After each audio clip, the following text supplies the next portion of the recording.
Hello. This is Amber Mellon and welcome to my channel. If you are new here, girl, don't forget to hit that subscribe button and that notification bell so you never miss an upload from me. And if you are not new here, then hey girl, how are you doing today? Thank you so much for tuning in to another video. Thank you to all my subscribers who have been patient with me and making videos. Just so much is going on in my life right now. I'm super busy and the busyness is good. I just have to learn now how to adjust my time, my schedule to continue to be busy in the salon and to continue to be consistent on my YouTube channel. So thank you for those who are being patient with me.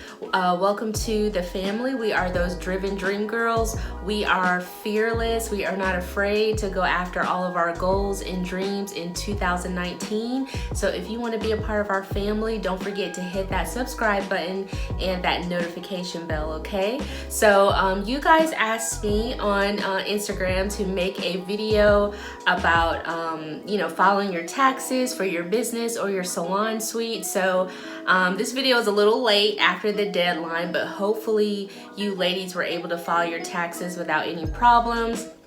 Or if you were kind of late getting around to it, hopefully you were able to get an extension.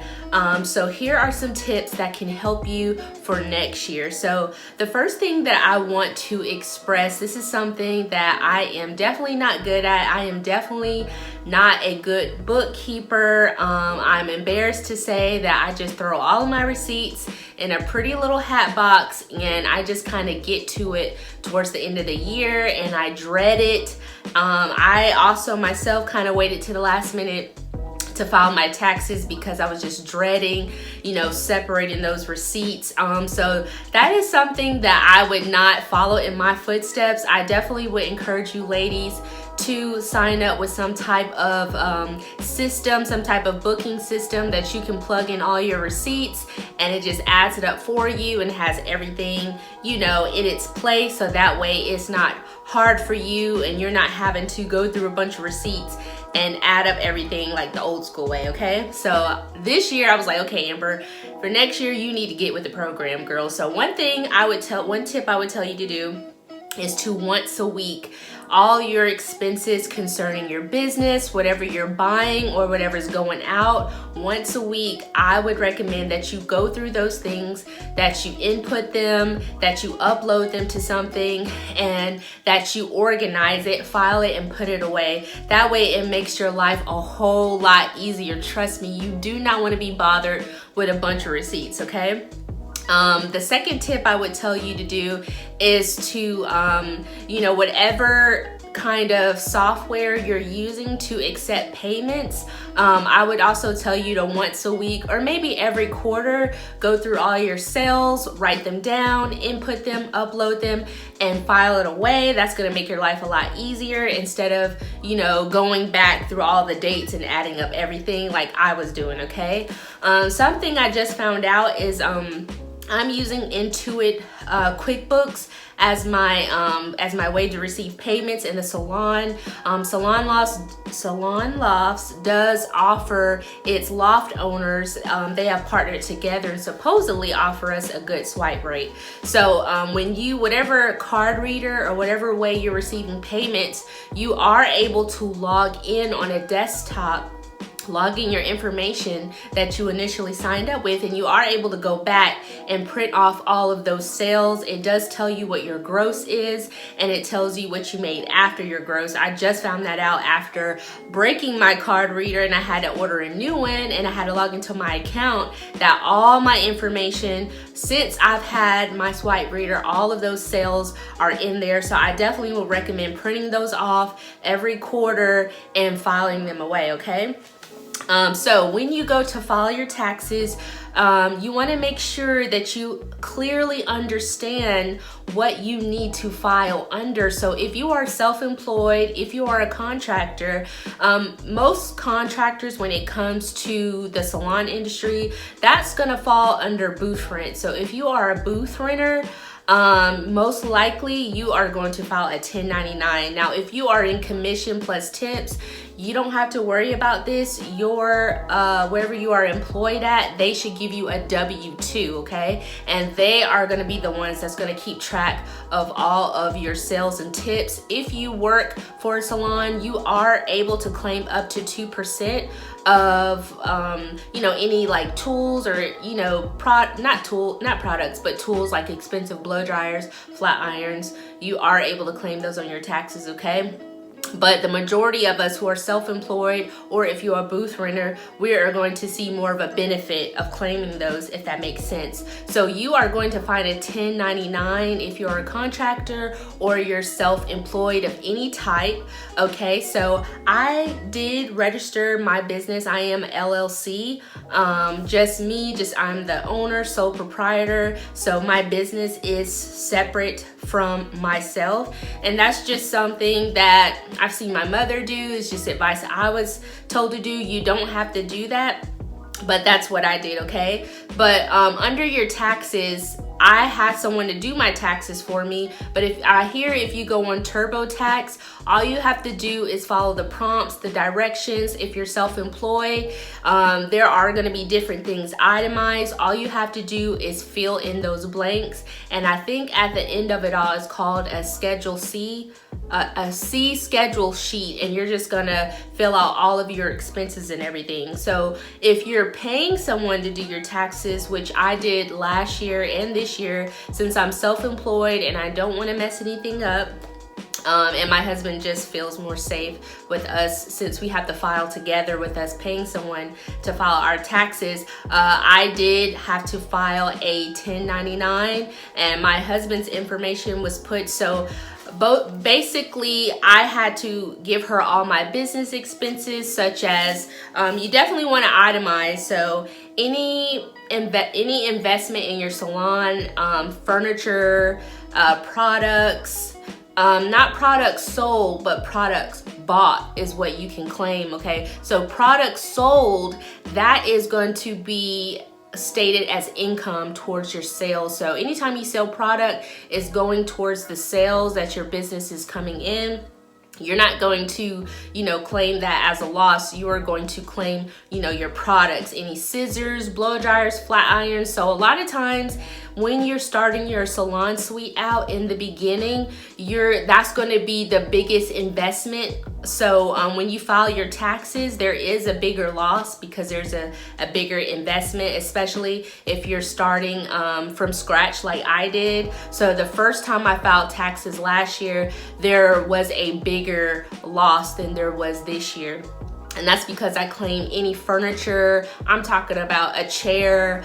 I'm talking about picture frames, anything that I used to establish myself in my salon. I saved those receipts and I totaled it up, okay? So when you want to itemize, you definitely want to have furniture separated by itself, okay? That's something that I learned. You don't want to have furniture included with supplies or products. You don't want to do that. You want to have furniture by itself. You don't want to include products and tools by themselves, because apparently a product has a shorter life versus a tool has a longer life, and it depreciates with, you know, the years that you have it.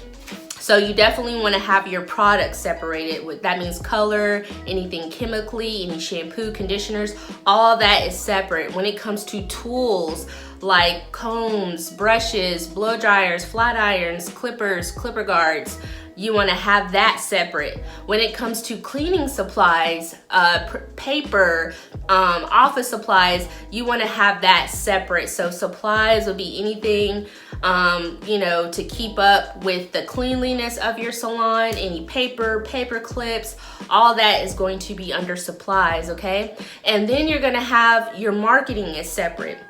So anything that you use to market yourself, if you spent money with Facebook, if you spent money with Instagram to do ads for you, you definitely want to have those receipts for that business cards, flyers, all of that is marketing. And then I don't know what you could categorize this at. You might want to ask your tax person.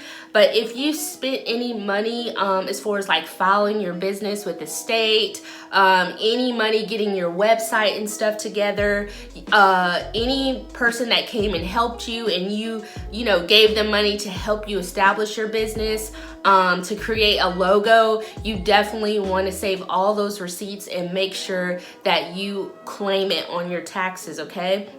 So anything pertaining to your business, you definitely want to have those separated, you know, organized, okay? Now, so don't go to your tax person with a box of receipts. That's not their job. It's your job to organize everything. And even if you don't have receipts, even if you have Intuit QuickBooks or the I think Intuit also has where you can upload your receipts, okay, to your phone. That's definitely something I would invest in. Instead of being like me and having a bunch of receipts, I definitely would invest in that you know, the app where you can upload your receipts and you know, save those, print all those, and then add it up, okay? And if you add those things up, you know, every quarter and once a week, when it comes to the end of the year, you're not going to be stressed out about gathering all that stuff, finding all that stuff like I've done for the last 2 years, okay? Another thing that I want to stress is very important is don't make up numbers, okay? Don't take away numbers and don't make up numbers. You know, the IRS is something that you do not want to play with. Me and my husband found that out, you know, before I even thought about starting a business. You know, we had to mend a return. It was something very insignificant. We got married at the end of the year. So technically we were only married for like 2 or 3 weeks before the new year came in. So we filed separately instead of filing married jointly. And when it came to his school stuff and taxes and getting, you know, all of his stuff for school, we had to mend our return because they were just saying something's not right. You guys are married, but you filed, you know, and they were looking at the date and they didn't care. It was still before the new year. So yeah, just don't mess with the IRS. It's better just to do the right thing every time. So don't make up numbers. Don't put stuff, you know, really go in and exactly count up what's there, okay? Because you don't want any red flags and you don't want the IRS in your business, okay? And definitely, you know, keep track of your documents. Practice good habits of going through everything once a week. If you have the budget to, you can actually hire a CPA who can do your bookkeeping for you if you have the budget and you know you're like me, that's not just something you're good with. And especially if you have a salon suite, you know, it's harder because you know you're a one-man show if you don't have an assistant. So we're just always hands on deck all the time, working even when we're not at work. So yeah, if you have the budget as you're growing, if you feel the need to, hire a CPA, you know, once a week or every 2 weeks or once a month, you know, organize everything and hand over your documents to them if you can do that, because it's so important to keep track of all this stuff, because if you are ever audited, then you need to be able to prove that what you said is legit. And I would be weary of people who say like, you know, oh, I can, you know, I heard of this person who can get you extra money, and you know, you don't want to be enticed by stuff like that. If a person can legitimately, you know, get you money and find the areas where they can, you know, help you, and you know, maybe you don't get anything, but maybe you don't owe, then that's fine. But you definitely want to be weary of people just coming up with all this money for different people, and legally and legitimately is not so right, okay? And especially be wary of like letting people, I know this is off topic, but letting people claim your child, like letting different people claim your child. Red flags do go up with the IRS when there are different social security numbers attached to your child's name. You know, those are red flags when you're letting different people claim your child to get the money. So I'm not, you know, coming down on anyone who does that. I'm just saying be careful. The IRS, they will, I mean, you just don't want to play with them.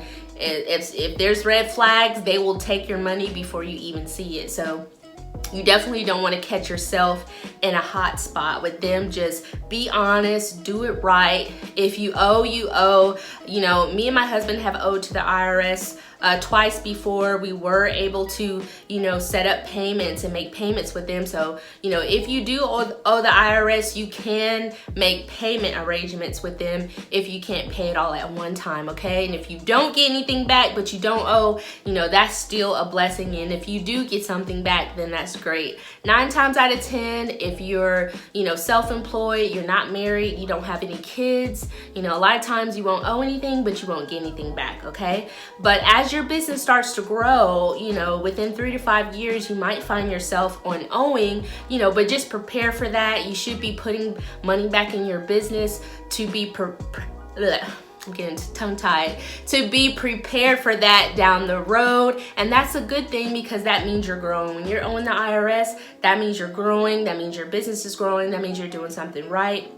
That means that you're a good steward of what you have, and you are growing, okay? All right, this video has gone on long enough. Please feel free to ask me any questions.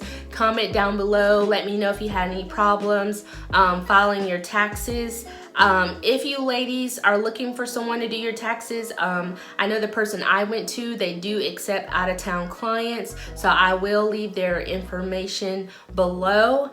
And if I missed anything, if I skipped over anything and I didn't answer your questions, please feel free to let me know, and I will address them. So I do know that for self-employed people, you do have till the 15th to file your taxes. Of course, we are past that deadline, or at that deadline by now, and you can ask for an extension without a penalty, okay? But you have to get the extension you know, before the deadline, okay? Or like the day of the deadline, or the day of I don't know. Just get the extension, you know, before the 16th comes, if that makes any sense. All right, I love you, ladies. I hope you're having a great week. It's good being back on camera. I hope, you know, doing your taxes this year wasn't too stressful, and I hope this video will help you for next year's taxes. All right, I love you. Have a great day, and I'll see you in the next video. Bye.